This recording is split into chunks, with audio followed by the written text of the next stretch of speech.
नमस्कार साथियों आरटीआई की कड़ी में ही आज हम बात करेंगे कि इंफॉर्मेशन जो है आरटीआई एक्ट के तहत किन सेक्शंस में लोगों को मना की जा सकती है, यानी कि इंफॉर्मेशन देने से मना किया जा सकता है, और उस एग्जम्पशन क्लॉज या मनाही से बचने के लिए हम क्या करें कि वो एग्जम्पशन हमारे ऊपर लागू न हो। आज हम ये भी जानेंगे। तो साथियों, सिर्फ एक सेक्शन 8 है आरटीआई एक्ट में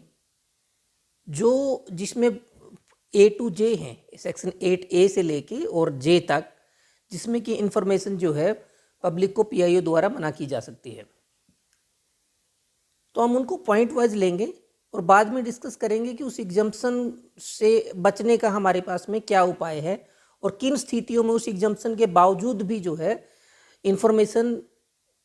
पीआईओ देने के लिए बाध्य है। तो सबसे पहला जो 81A है वो कहता है कि information disclosure of which would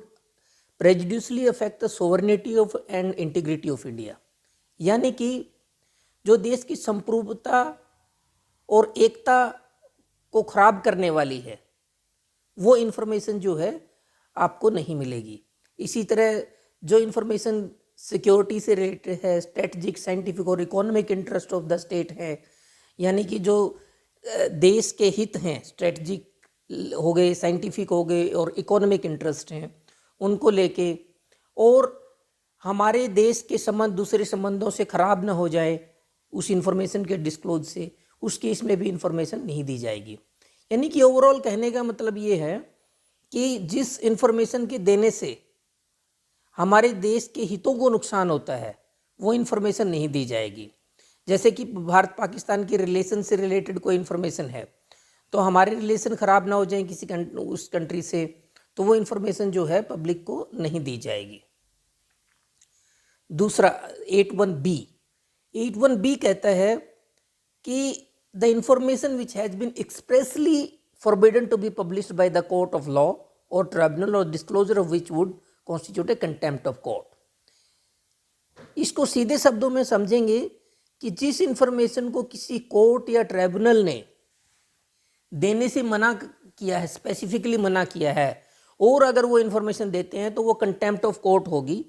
तो उस स्थिति में वो इन्फॉर्मेशन मना की जाएगी, उस स्थिति में नहीं दी जाएगी। बहुत सारे जो पीआईओज हैं इस पॉइंट पे इंफॉर्मेशन ये कह के मना करते हैं कि कोर्ट में केस पेंडिंग है, वो बिल्कुल गलत है। कोर्ट केस पेंडिंग होने से कोई फर्क नहीं पड़ता है, सिर्फ अगर कोर्ट ने स्पेसिफिकली कहा है कि कोर्ट की इस केस पेंडिंग के दौरान ये इंफॉर्मेशन पब्लिक को नहीं दी जाएगी तभी वो मना की जा सकती है, अदरवाइज नहीं की जा सकती। इसी तरह हम लेंगे सेक्शन 81C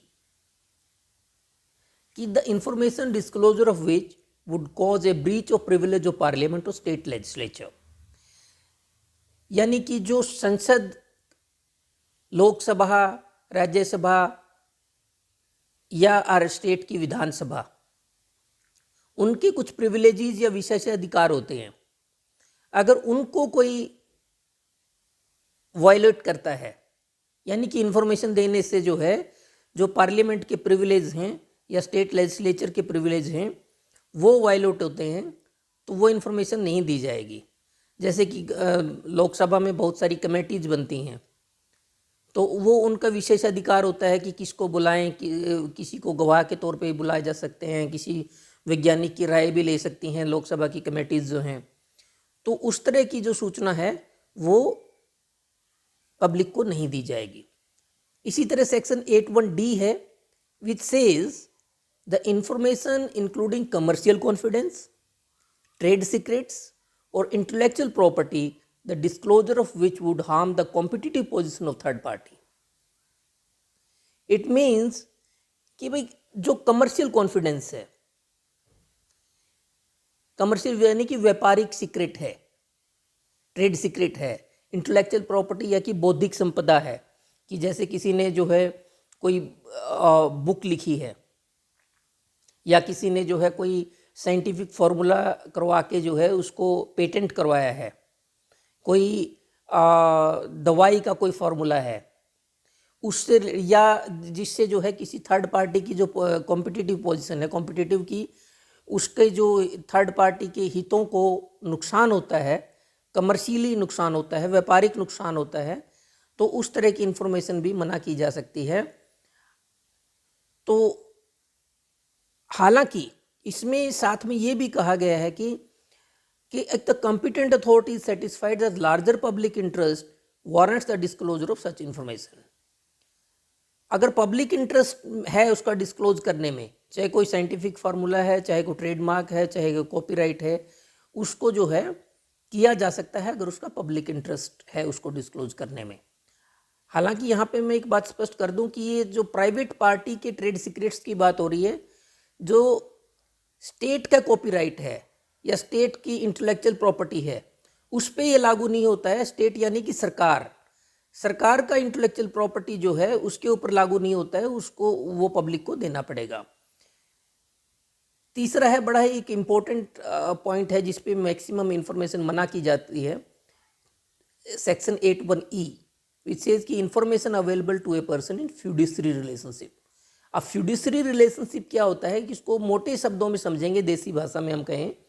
कि फ्यूडिशरी रिलेशनशिप जो किसी को विश्वास में दी जाती है इंफॉर्मेशन, जैसे कि पेशेंट अपनी इंफॉर्मेशन डॉक्टर को देता है, क्लाइंट को इंफॉर्मेशन अपने एडवोकेट को देता है, तो उस तरह की जो इंफॉर्मेशन है वो आरटीआई के तहत नहीं दी जाएगी। इसमें भी है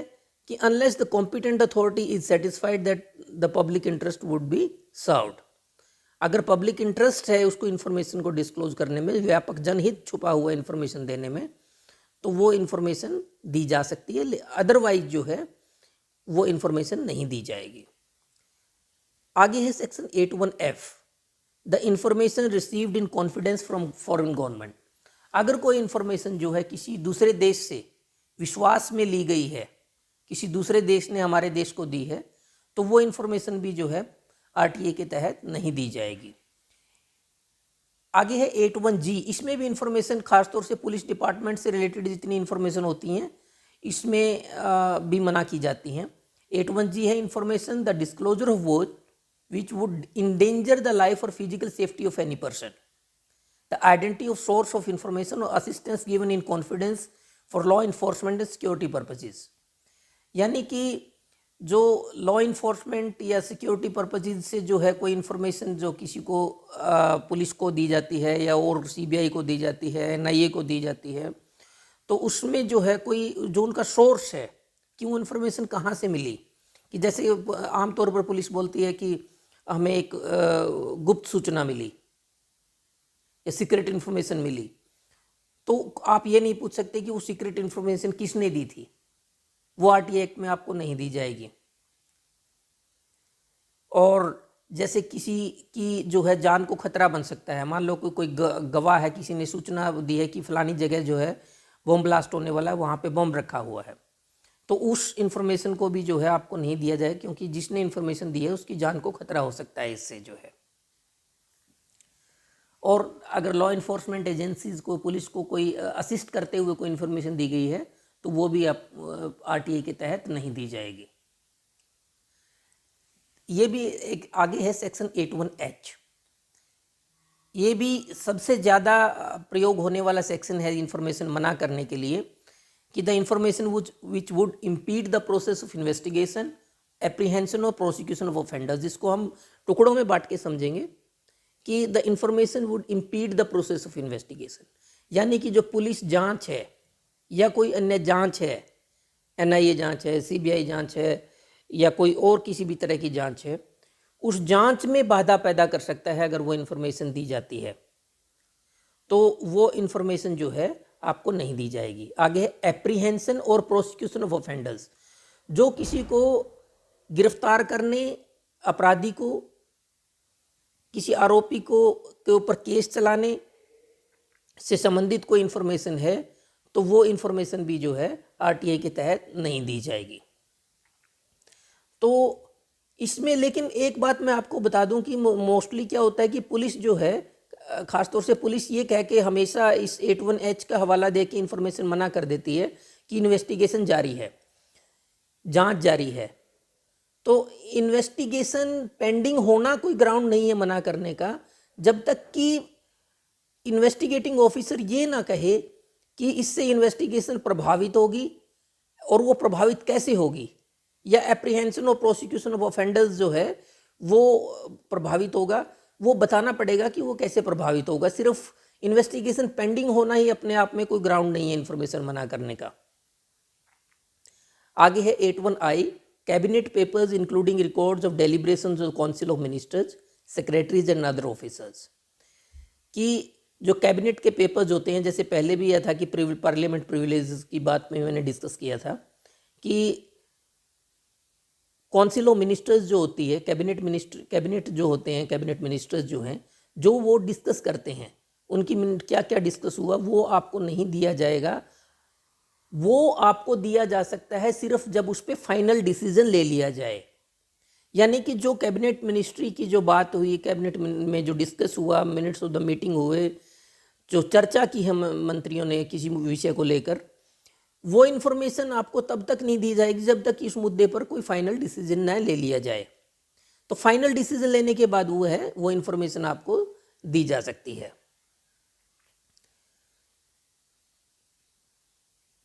आगे हम बात करेंगे सेक्शन 81J, जो कि सबसे ज़्यादा, मैं कहूँगा कि सबसे ज़्यादा जितने भी केसेस जाते हैं तो सबसे ज़्यादा इसको इन्वोक किया जाता है। इसमें कहते हैं कि relates to the personal information, जो किसी की व्यक्तिगत सूचना हो, the disclosure of which has no relationship to any public activity और इंटरेस्ट, जिसका जो है पब्लिक एक्टिविटी या पब्लिक इंटरेस्ट से कोई लेना देना नहीं है, और जो है which would cause unwarranted invasion of privacy,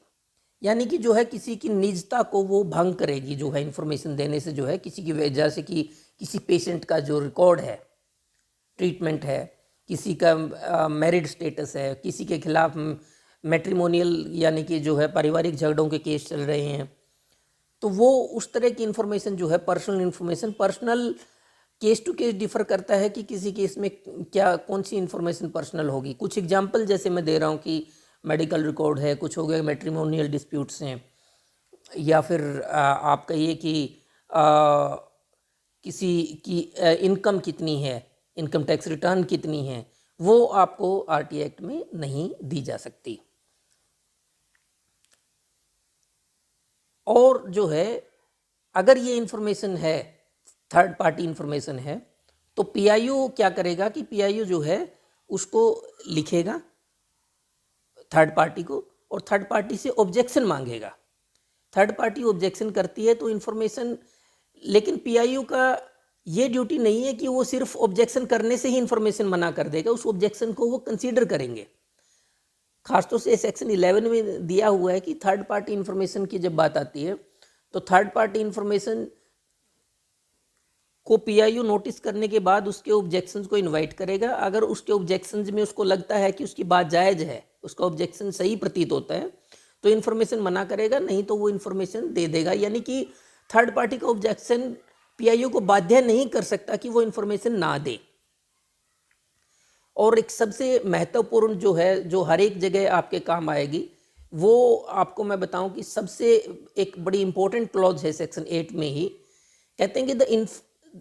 the information which cannot be denied to the parliament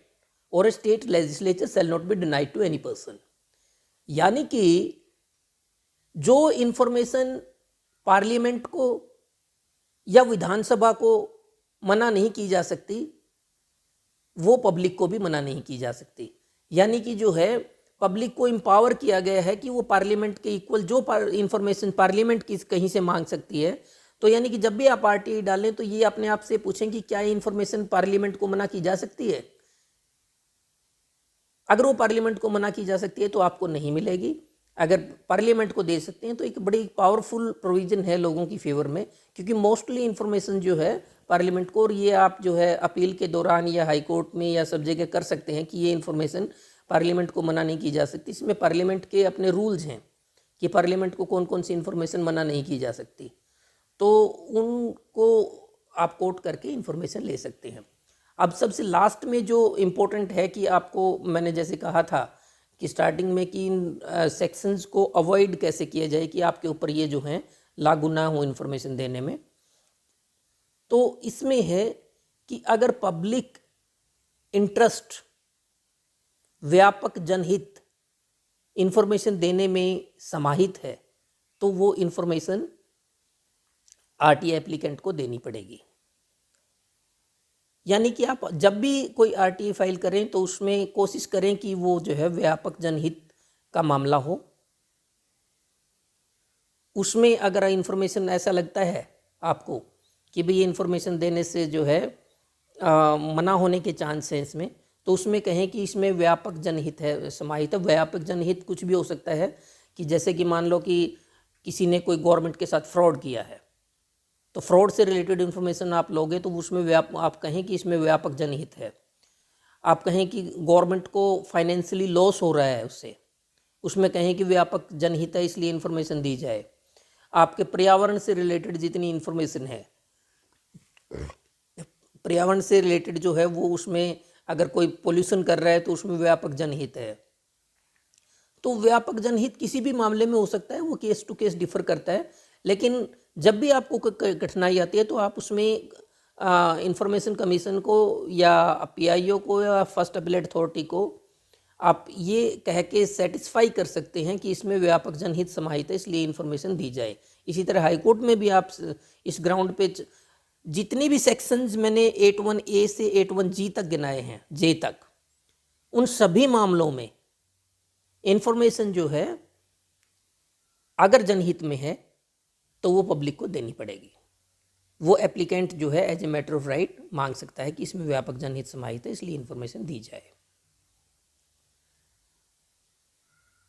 और सबसे बड़ी बात जो है, व्यापक जनहित जो है हर एक केस में अलग हो सकता है, इसकी कोई डेफिनेशन नहीं है। तो साथियों ये मोटे तौर पे बातें थी हमारी 81A से लेके 81J तक, उसमें कि इन्फॉर्मेशन कैसे मना कर सकते हैं और कैसे आप जो है उस इन्फॉर्मेशन को ले सकते हैं। तो इसी तरह आप आरटी एक्ट के बारे में कोई भी अन्य चाहते हैं कि किसी टॉपिक पे मुझे लेक्चर देना चाहिए या गाइड करना चाहिए तो आपका स्वागत है। आप उसमें कमेंट बॉक्स में लिख सकते हैं कि इस टॉपिक के ऊपर हमें थोड़ी जानकारी दी जाए, तो मैं उस पर स्पेशल लेक्चर अरेंज करने की कोशिश करूँगा। तो आप जो है कमेंट बॉक्स में उसको लिख सकते हैं। तो यही बात कह के मैं अपनी बात को विराम देता हूँ। धन्यवाद।